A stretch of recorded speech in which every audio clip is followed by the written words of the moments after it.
This is the shoulder region. This is the anterior thoracic region. Okay, so if you look at the muscles, the superficial muscles that is present here, you have the deltoid. So the deltoid is one of the large muscle. Deltoid is one of the large muscle, and in deltoid you have three types of fibers. Okay, this is anterior fiber. What you see here is anterior fiber, and what you see here is the middle fiber, and what you see here is the posterior fiber. What you see here is posterior fiber.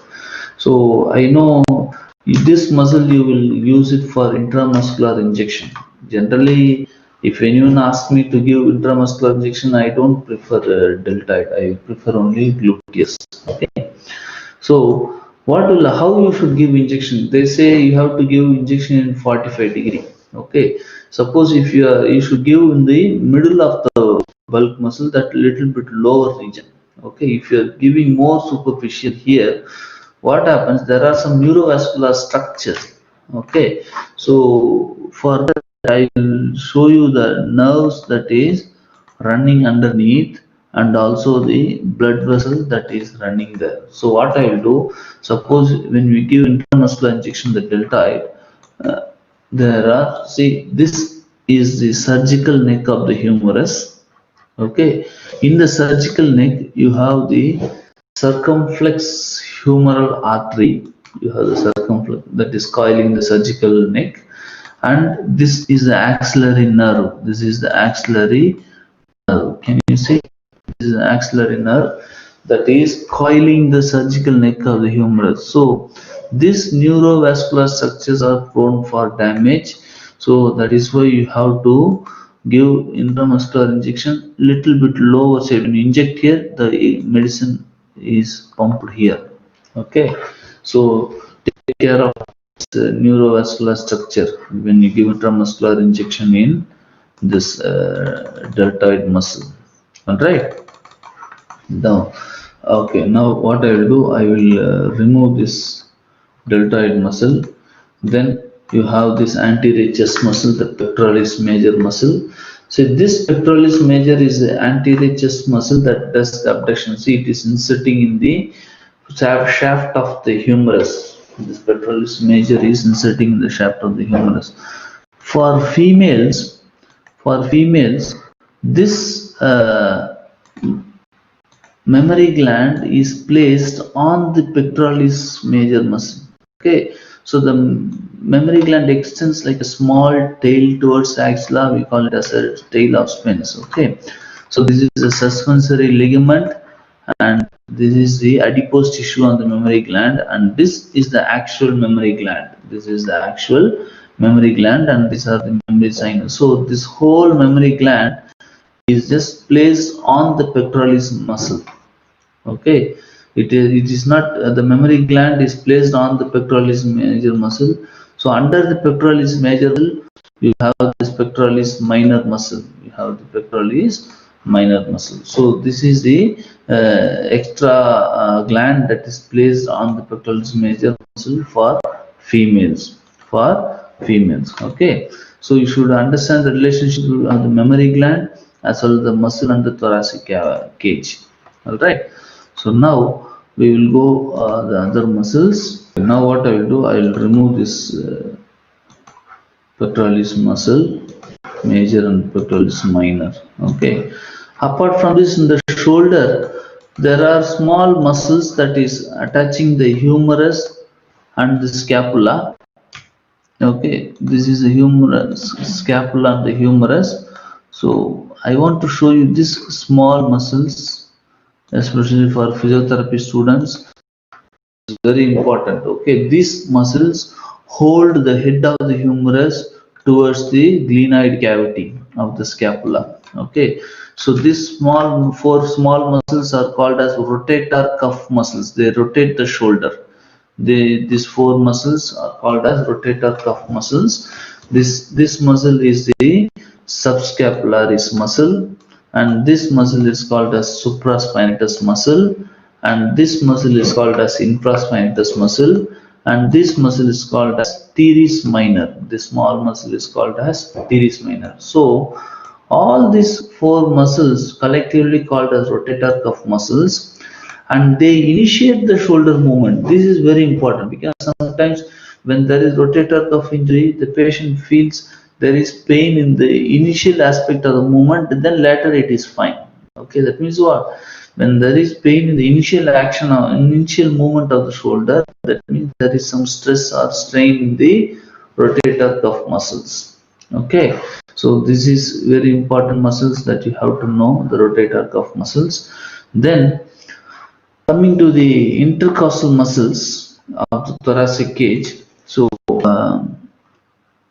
now we are going to see only the thorax. Okay, fine. So see, the thoracic cage is made up of ribs. Okay, you know that the thoracic cage is built by 12 ribs. Okay, 12 pairs of ribs. Okay, so in between these ribs there are muscle fibers. In between these ribs there are muscle fibers. So this muscle fiber is called as the external intercostal. This muscle fiber is called as external intercostal. You can see the muscle fibers. The fibers are in this direction. The fibers are in the, whereas internal intercostal muscle, the fibers are in opposite direction. That you will observe. Okay, you will observe here. So this is the external intercostal muscle. Then you have the internal intercostal muscle. You have this is the internal intercostal muscle.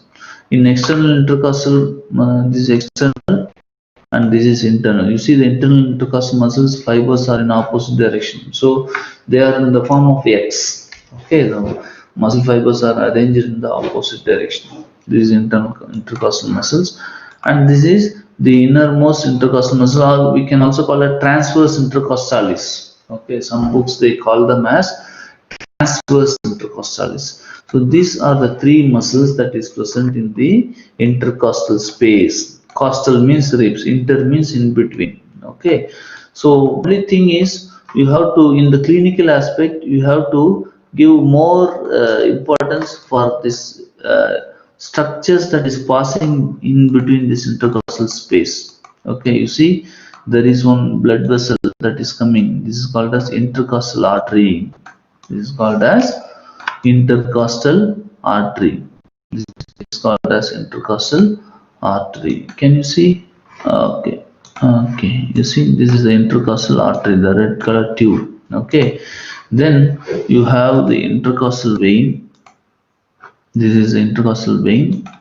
Okay.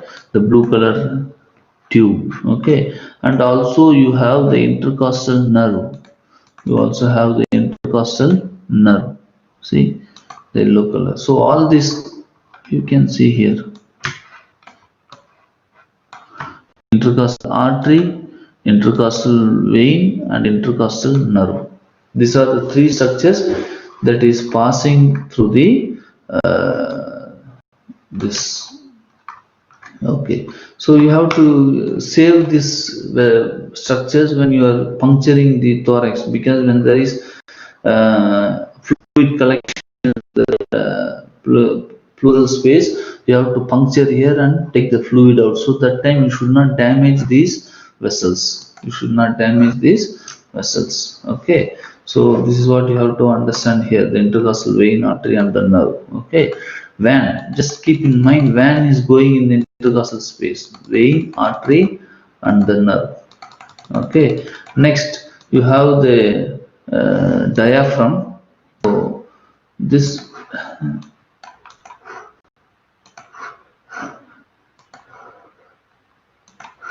Okay, see here, you see this is the diaphragm. You can see it's a dome. It's like a shape of a dome. Dome means like a tent, you know. Okay, you see underneath, you see there is a dome of the diaphragm. You can see three opening in the diaphragm. Okay, one opening is for aorta, other opening is for inferior vena cava, and this opening is for the esophagus. Okay, these are the three major opening, and this is the right dome and this is the left dome, and it comes and attached to the lumbar vertebra in the form crura. This extension is called as crura of diaphragm.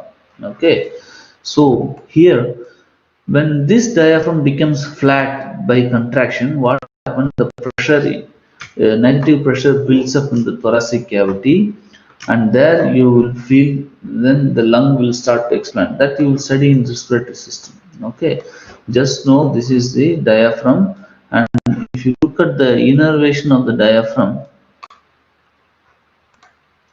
okay, you see the phrenic nerve is coming from the cervical plexus and it comes all the way down and spreads the nerve. Okay, so if there is paralysis of C2, 3, 4, then the diaphragm also gets paralyzed and the patient dies because he cannot breathe. Okay, suppose in polio, what a polio or any motor neuron disease, the motor neuron degeneration level reaches to cervical spine, I mean cervical level of the spinal cord, then the phrenic nerve will paralyze and the patient cannot breathe. Okay, so we have to put the patient in ventilator. We have to keep the patient in ventilator. So this is the uh, diaphragm situation. This is the situation of the diaphragm. Okay, so now this is how the diaphragm is wall between the thorax and abdomen. It's like a junction between the thorax and abdomen. Okay, is that clear? Okay, now let's go to the muscles of the anterior aspect of the abdomen. So I hope now everything is clear for you guys. Okay, now when you look at the abdominal muscles, anterior abdominal muscles, abdomen is a cavity. You can see the abdomen cavity. Where is the cavity? Okay, I'll remove the diaphragm.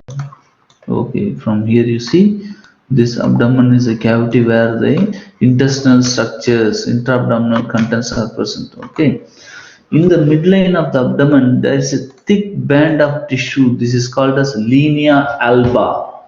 Okay, this thick band of tissue is called as linea alba. This linea alba is attached to the tip of the sternum here till the symphysis os pubis joint. Okay, this is a thick connective band of connective tissue that's called as linea alba. So when I want to enter into the abdomen, I have to cross 8 layers of tissue like fascias, muscles, peritoneal membrane, and all this stuff. Okay, so now we will see what are the muscles that is present. Okay, so this is called as external oblique muscle. You see the muscle fibers runs in the direction. Okay, and it changes into the flat aponeurosis, that is called as a tendon, and that aponeurosis comes and joins to the linea alba.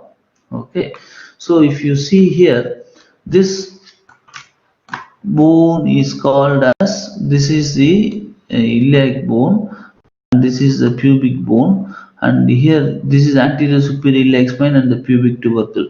So I have in previous classes I have told the importance of this. There is one ligament that is called as the inguinal ligament, that is called as the inguinal ligament, that is coming here. The inguinal ligament is coming in this region.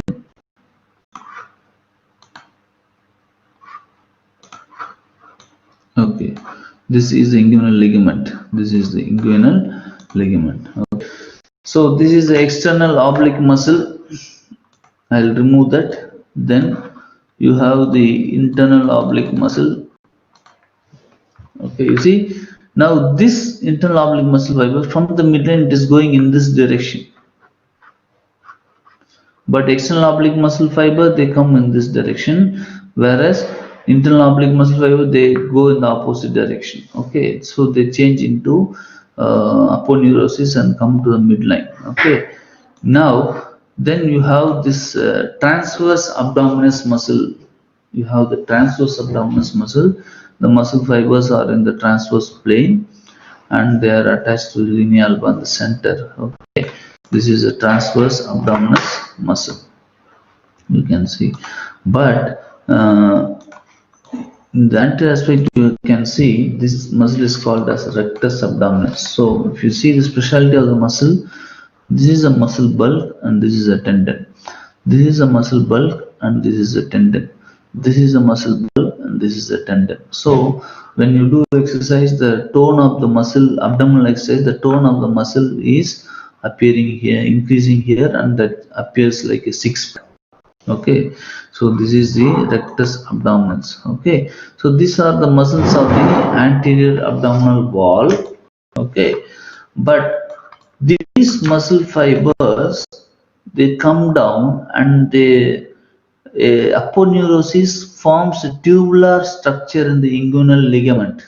Okay, in fact, the inguinal ligament is formed by the converging of these anterior abdominal muscles. You see, this is a ring. This is called as the superficial inguinal ring, and this is the deep inguinal ring.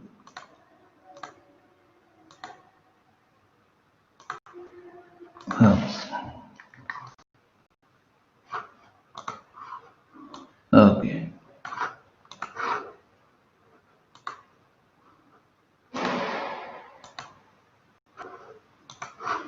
Okay, here you see, this is a deep inguinal ring and this is a superficial inguinal ring. So these muscle fibers, they converge and form a tubular structure. This is what we call it as inguinal canal.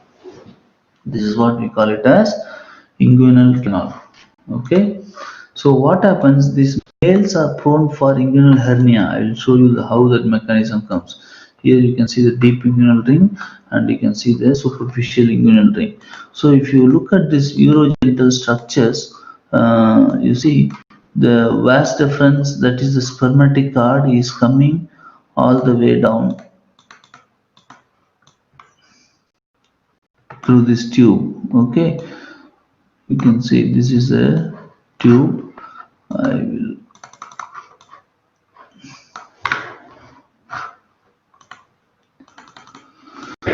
okay, so this is how the inguinal canal is formed. So I hope you understood now.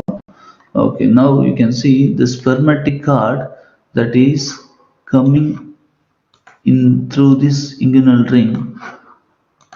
This is the spermatic cord. This is the spermatic cord. If you look at this from inside, these are all very critical anatomy. You see. Okay, here. You see. Can you see a tubular structure here? I'll remove this muscle. Okay, can you see a tubular structure? This is the inguinal canal. Okay, in this canal only the spermatic cord is coming. In this canal only the spermatic cord is coming. Okay, and this is how. Yes, students, you have any doubt? Okay, if you don't have doubt, I can proceed. Okay, so for male, how they are getting this inguinal hernia, you have to understand. Okay, suppose there are inguinal hernia, there are two types. One is the direct inguinal hernia and other is the indirect inguinal hernia. Okay, if the momentum in the abdominal region comes out directly through this superficial inguinal ring, okay, if the momentum comes directly through this superficial inguinal ring, we call it as direct inguinal hernia. The momentum comes through the deep inguinal ring, through the inguinal canal, and then intestine comes to the scrotum. We call it as indirect inguinal hernia. We call it as indirect inguinal hernia. So what you have to do during physical exam, insert the finger here and ask the patient to cough. So when the momentum or intestine comes and hits your finger, it is indirect inguinal hernia. Or without hitting, if the intestine prolapse directly through this, it is direct inguinal hernia. Okay, the rectus abdominis, the next internal oblique and transverse abdominis. Okay, these are the anterior abdominal wall muscles. You can see the picture here: the external oblique, internal oblique, transverse abdominis, then the rectus abdominis, and how the fibers are converging and forming the inguinal ligament. This inguinal ligament is also called as Poupart's ligament. P-O-U-P-A-R-T posterior Poupart's ligament. This inguinal ligament is also called as the Poupart's ligament. Okay, the inguinal ligament is also called as Poupart's ligament. Fine. So let's go to the muscles of the trunk, shoulder, and arm. Okay. So there are anterior muscles and the posterior muscles. See here in the posterior trunk, there are superficial muscles and there are deep groove muscles. Note the name: trapezius, latissimus dorsi, erector spinae, quadratus lumborum, and deltoid. So I will show you these muscles in our slide. Okay. So in the posterior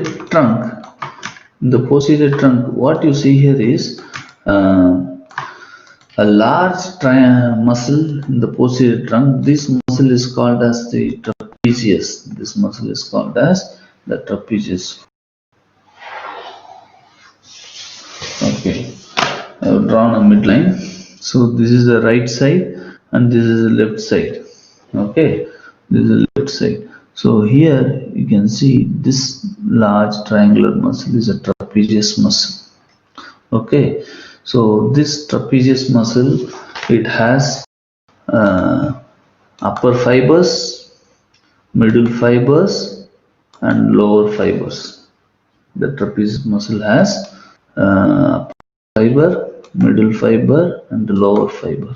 Okay, so the main work of the trapezius muscle is to do the extension and lifting of the shoulder. The main muscle is to do the extension of the shoulder. You see, this is one function of the trapezius muscle, extending the neck. Okay, extending the neck is one of the function. Then the next function is bending the neck towards the lateral side. Bending the neck towards the lateral side. This is also one of the trapezius function. This trapezius muscle is innervated by the spinal accessory. The trapezius muscle is innervated by the spinal accessory nerve. Okay, so here if you go for other functions like elevation of the shoulder depression, so if you want to see the innervations, you can see this is the spinal accessory nerve. The accessory nerve, it is coming from the brain, 11th cranial nerve. It is joined, making a union with the spinal nerve and taking the name as spinal accessory nerve, and then the nerve comes and supplies this sternocleidomastoid muscle and the trapezius muscle. Sternocleidomastoid muscle and the trapezius muscle. This is how the trapezius muscle. You know, sometimes when you people sleep with a big pillow or something, you get severe neck spasm. Yes, sir.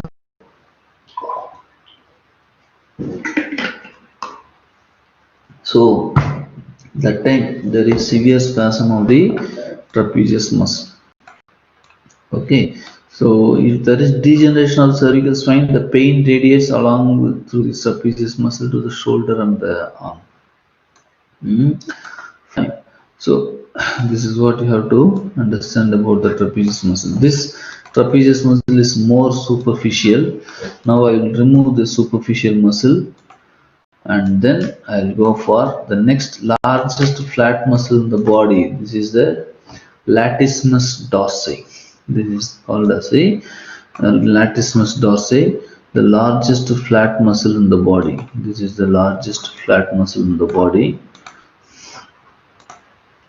the latissimus dorsi. You see, the fiber starts all the way in the spinous process of the vertebral column, and it is going all the way down there, and it is inserting into the humerus. So what happens when you want to climb a tree? This muscle has to work. This muscle has to work. This is the function of this trapezius muscle. Latissimus dorsi muscle. So This muscle is called as the climber's muscle. The latissimus dorsi is called as the climber's muscle, and this muscle is innervated by the thoracodorsal nerve. Thoracodorsal nerve, and you can see this is the thoracodorsal nerve that is coming all the way from the brachial plexus, and it is giving a branch for this muscle. Okay, the thoracodorsal nerve is supplying the latissimus dorsi muscle, and it's one of the flat muscle. So both the trapezius and latissimus dorsi are present in the superficial aspect. Okay, the trapezius and the latissimus dorsi are present in the superficial aspect. So now there are muscles between the two scapula. Where is scapula? This is one scapula, and this is another scapula, and these are the muscles around the scapula. These are the muscles around the scapula.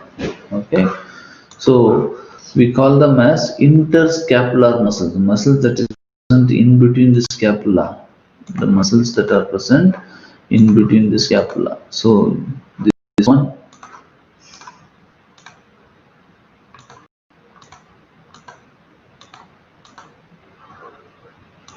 okay, you see there are two scapula, right scapula and left scapula. In between the scapula you have these interscapular muscles. Okay, so this muscle is called as the rhomboids major and rhomboids minor. Okay, so you see the name of the muscle is rhomboids major. The rhombus, rhombus has four borders, isn't it? Yes or no? The rhombus muscle has four borders. So this is rhomboids major and this is rhomboids minor muscle. Okay, so they are present in between the two scapula. That's why it is called as the scapular muscles. So I remove that. Now what you are seeing here is there is a group of muscle called as erector spinae.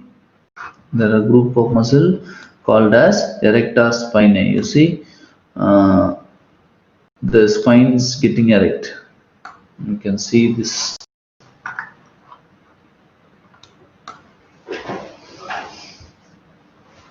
What's happening to the spine?